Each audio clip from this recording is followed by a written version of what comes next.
मरकजी हैं। मरकजी वज़ीर अक़लियती उमूर किरेन रिजिजू ने श्रीनगर में मीडिया से बातचीत की है। उन्होंने मरकजी बजट की खूबियां गिनाई। मरकजी वज़ीर ने कहा कि बजट में किसानों, नौजवानों, सनतों और मुतवस्सित तबके का खुसूसी तवज्जो बजट में दी गई है। उन्होंने मज़ीद कहा कि जम्मू कश्मीर के काश्तकारों, छोटी और मुतवस्सित सनतों को बजट से फ़ायदा होगा। किरेन रिजिजू ने मज़ीद कहा कि प्रधानमंत्री नरेंद्र मोदी यानी प्राइम मिनिस्टर नरेंद्र मोदी जम्मू कश्मीर की हमजहत तरक्की पर खास ध्यान दे रहे हैं। सड़क और रेल नेटवर्क से जम्मू कश्मीर जो है वो पसंदीदा मकाम बन जाएगा। जम्मू कश्मीर आलमी सतह पर तरक्की याफ्ता खित्ते में से एक होगा। जो इस बार का बजट में है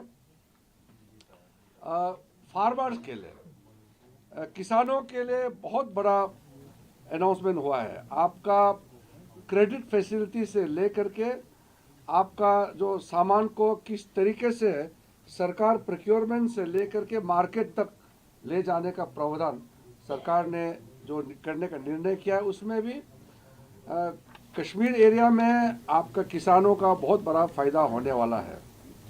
यहाँ जो नाफेड और एनसीसीएफ है, इनके माध्यम से मार्केटिंग का भी सरकार बहुत बड़ा योगदान आपको देने वाले हैं। युवाओं के लिए जो स्कूल और कॉलेजों में बच्चे पढ़ते हैं, उनके लिए नए नए इनोवेटिव नए आइडिया को फैसिलिटेट करने के लिए अटल टिंकरिंग लैब का जो घोषणा हुआ है, उसमें युवाओं के लिए विशेष करके बहुत बड़ा अपॉर्चुनिटी खुलने वाले हैं। जो जम्मू कश्मीर में इंफ्रास्ट्रक्चर को लेकर के जो काम हुए हैं, मुझे बहुत लंबा इसमें बताने का आवश्यकता नहीं है। अभी कुछ 2-3 सप्ताह पहले प्रधानमंत्री मोदी जी खुद आकर के यहाँ टनल का इनॉग्रेशन हुआ।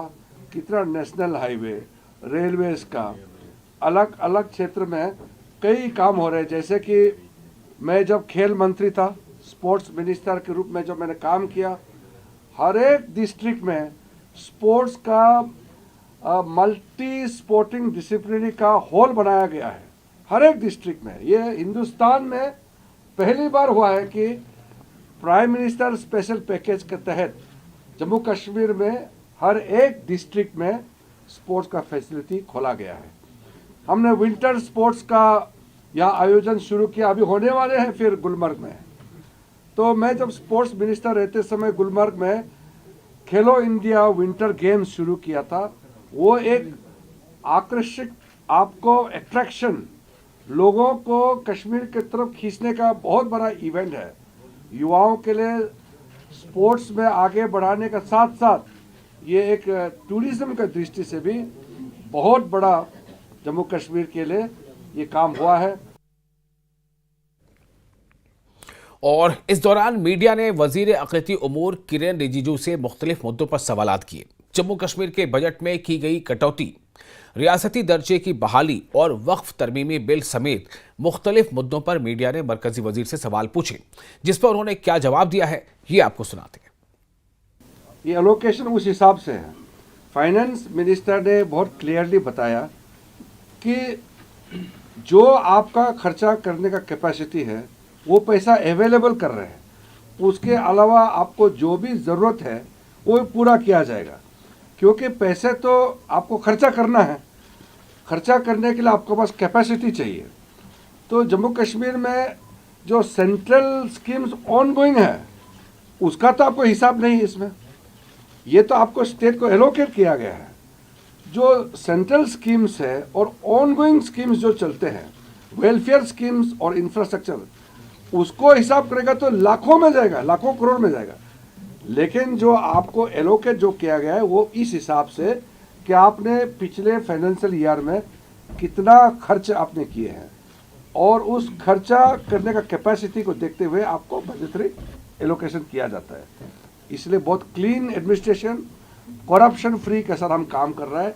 उसका असर ये हुआ कि जम्मू कश्मीर के अंदर में world class infrastructure record time में काम हो रहा है। इसलिए जो total component of budgetary allocation में आप बिल्कुल फिक्र नहीं करना। I can say only one thing, Jammu and Kashmir is with in the status of union territory at the time. आज के दिन में ये यूनियन टेरिटरी है। जब यूनियन टेरिटरी होता है तो उसका एडमिनिस्ट्रेटिव हेड लेफ्टिनेंट गवर्नर होते हैं, but we have elected government, so Jammu and Kashmir is a union territory with legislature, and we have a very successful elected state government which was elected very recently. So now we can't comment on the division of power and functioning at this point of time, but Prime Minister and Home Minister already had made very clear indication in the past that in due course of time the statehood will be restored and the powers and function will be demarcated very clearly.